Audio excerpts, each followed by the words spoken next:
It's my pleasure to introduce the superintendent of Lake Travis ISD. He's been there since July of '02, so I just barely beat him here. Dr. Rocky Kirk. They have now 3,000 students, and they successfully passed 2 bond packages in '03 and '05, totaling over $163 million. Some of it you see going in on Highway 71 as they start their facility there. And the latest news, of course, is Lake Travis ISD received an exemplary rating from the Texas Education Agency. And of course, he is the true force behind 4 consecutive state football championships. Thanks, Mike. Every time I hear July of 2002, I'm reminded of a friend of mine that's in Northside ISD in San Antonio, 100,000 students in his school district. He left Spring ISD, and I left Spring ISD on the same day, July 1st. He went to Northside, I came here. He called me a day or two after he got to his office, and I had not yet bought my home here. I was staying at the Lakeway Inn, looking out basically right here. He said, "What are you doing, Rocky?" I said, "Well, I've got my feet propped up on the patio, kind of looking out at the lake." "What are you doing, John?" "Well, I'm at a Motel 6 looking out over Loop 410. He's 10 years older than me, really my mentor. He proceeded to tell me, "It looks like I applied for the wrong job," meaning himself, and then I promptly let him know if he'd gone to Texas Tech instead of OU, he might have made a better decision. I would like to take full credit for all 4 state championships, but I know I can't. But hasn't it been a ride, and hasn't it been fun? And I tell you, it's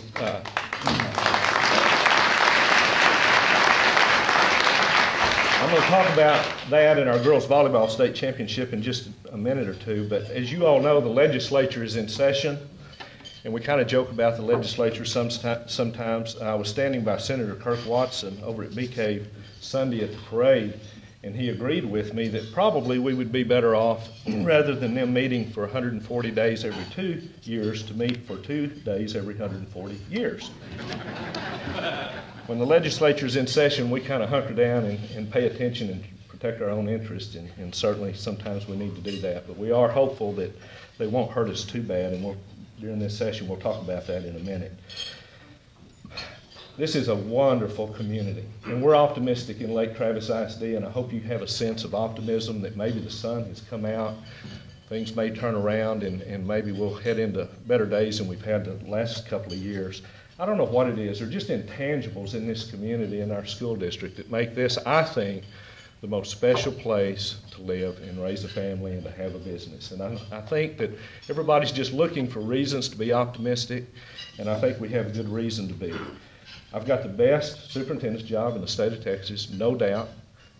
I don't know how many chamber luncheons are going on today, but you tell me how many are getting to look out over this kind of a view.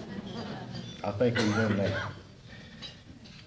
I don't know what it is about our school system that allows us to continue to perform well, other than its people, and we've heard that mentioned today. Jeremy and his prayer about people and relationships, I think that's what it really comes down to. We've got special people here, tremendous support, and I want to just tell you, we're an exemplary school district for a reason, and that reason has a lot to do with the people in this room, our community support, obviously having kids that are ready to come to school to learn, parents that are behind them, wonderful board of trustees, but it's also the community. And you know, sometimes sporting events are analogous to life, and I don't want to dwell on athletics too much, but I'll tell you, there's just some incredible things that happened this year that reminded me of why I'm proud to be here, and reminded me of what this community does to make our school district such a wonderful place for kids to go to school. A couple of examples I'm going to give you. You know, our football team this year wasn't really expected to win another state champion. When you win one, my dad was a coach for 46 years, and the closest he ever got was the semifinals. So when you win one, it's special, and you stand down on the floor of the stadium and you look around and you just know that you need to take it all in and take a deep breath and breathe it in, because it may not happen again. Then what do you do when it happens for the second time? And then what do you do when it happens for the third time? I got to tell you, on the 4th time, it was like an out-of-body experience on the floor of the Cowboy Stadium. Can you imagine what a 17-year-old feels like for that to be going on? Unbelievable. We joke a lot about in our school district, and especially the football team, you look down against your opponent, especially once you get into the playoffs and they're really, really good, and you look at our opponents down here, and I'm telling you, it looks like the Dallas Cowboys. And we think that's just unbelievable how strong and big those kids look. And then you look down on our end of the field when we're warming up, and we think, where's the golf tournament? There are some intangibles, though, with our kids that make it special. Our kids believe that they're supposed to win. Our kids believe that they're supposed to be successful. And they believe that because it's gotten in the water out here. And they show up believing that that's how we expect them to perform. And I got to tell you, that's how we as a Board of Trustees and a superintendent administrative staff approach our work in the school district. I went to the volleyball playoff tournaments that they had. And by the way, our girls ended up 49-3 was their record.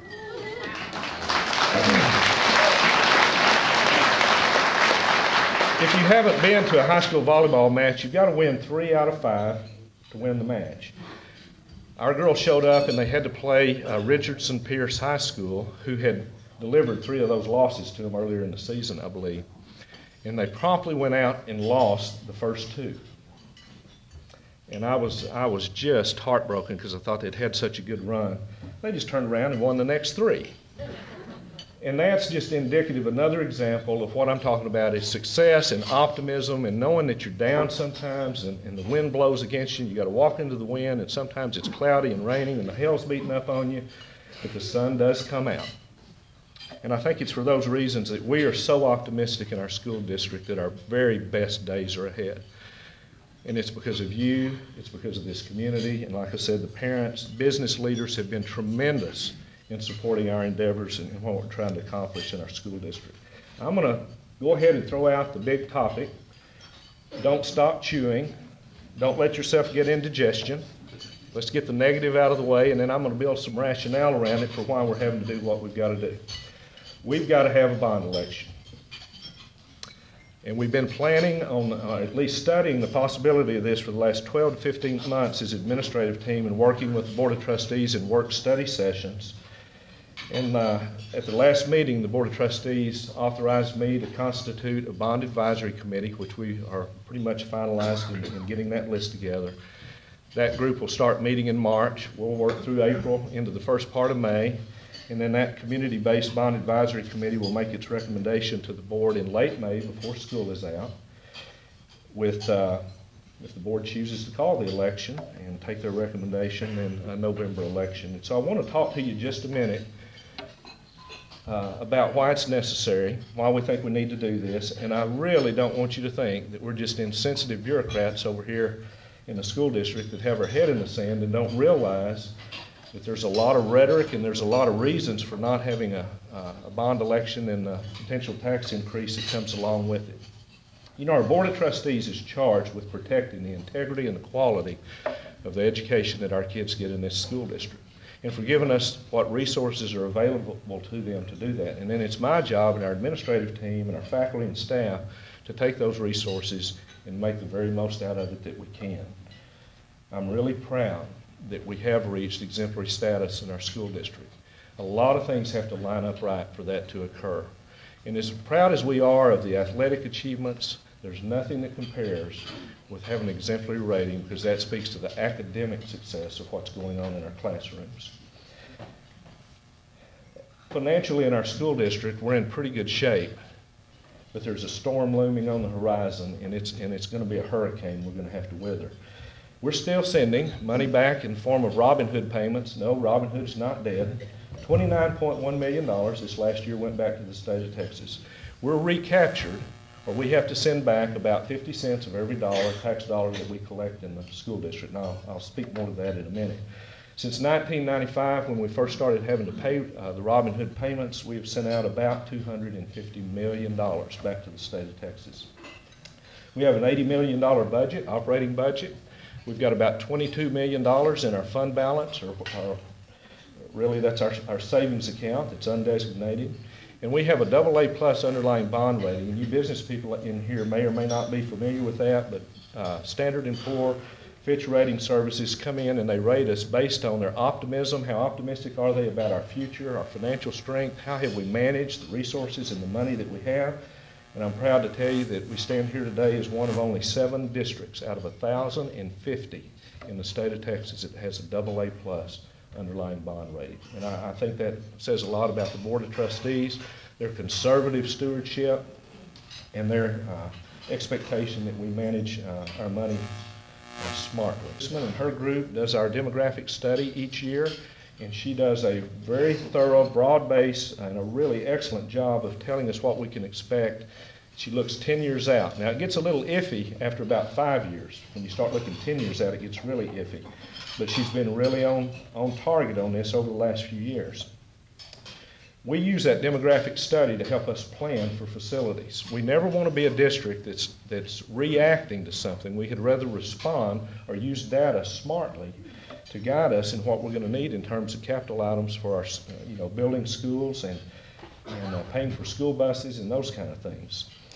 If her projections are right, and we'll get our new demographic study at the end of February, but the one that we had done last year, 10 years out, right now we're just under 7,000 students. 10 years out, under the low scenario, we'd have just over 11,000 students. Under the moderate growth scenario, we would have just over 12,000 students. And under the high growth scenario, we would have just over 13,000 students in the district.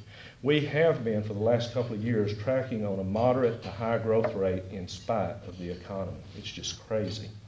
So having said that, we use this demographic study to model for us when we're going to exceed our capacity at the elementary, middle, or the high school level so that we can put our buildings in place at whatever time it is when we would exceed that capacity. We don't want to be behind that curve and have to buy portable buildings. Let me tell you just a little bit about why it's important for us to spend money out of capital money, out of bond package money, instead of the maintenance and operations side of our budget. Our budget in the school district, and I told you a minute ago, we have about an $80 million operating budget. And that sits over where it is, and it helps us pay for the things to just operate the school district, salaries and utility bills and supplies and those kind of things. We have another part of our budget over here, which is for capital needs. It helps us pay for school buildings and school buses and textbooks and those kind of things. Follow me on this for a minute. A school bus costs $100,000 today. We finally decided to put air conditioning in them because we were losing so many bus drivers to other districts that had air conditioning. We had to finally break down and do that. $100,000 for a school bus. If we purchase that school bus out of maintenance and operation money, we've got to tax you to the tune of $200,000 because we're sending half that money back to the state so that we can retain 100 of it to buy the school bus. If we can buy that school bus out of bond money, Robin Hood doesn't get his hand in that pot. So it's a smart thing to do. It protects the taxpayers by doing so. We had a bond package or a bond election in September of 2005 that allowed us to do some wonderful things and to expand our high school and build Serene Hills Elementary. We had intended to have a bond election in 2008, and the economy just fell apart on us, and it just wasn't time to do it. We have waited, and we're at a point now where if we don't do something, it's going to catch up with us in a way that we really can't afford. For instance, if we don't have a bond election in 2011, and if that bond election is not successful, and we have to tend to the growth in the school district by putting portable buildings outside of existing schools, our projection is that we will need between 50 and 52 portable buildings at a cost of about $60,000 a piece. That $5 million would have to come out of our maintenance side of the budget. We couldn't pay for it out of our debt service side, and we simply don't have the money to do that. That's just one example. A lot of people ask me, in fact, I got asked probably 3 times from the back of the room to my table earlier, 1, are we going to win a state championship next year? And 2, when do we become 5A? Meaning our high school. Everybody's pretty familiar in the state of Texas. The University Interscholastic League has different classifications depending on your enrollment size at your high school. We are at the very, very top of the 4A classification. The University Interscholastic League, every even number year, so in February of 2012, will survey the state of Texas. They'll look at all the enrollments of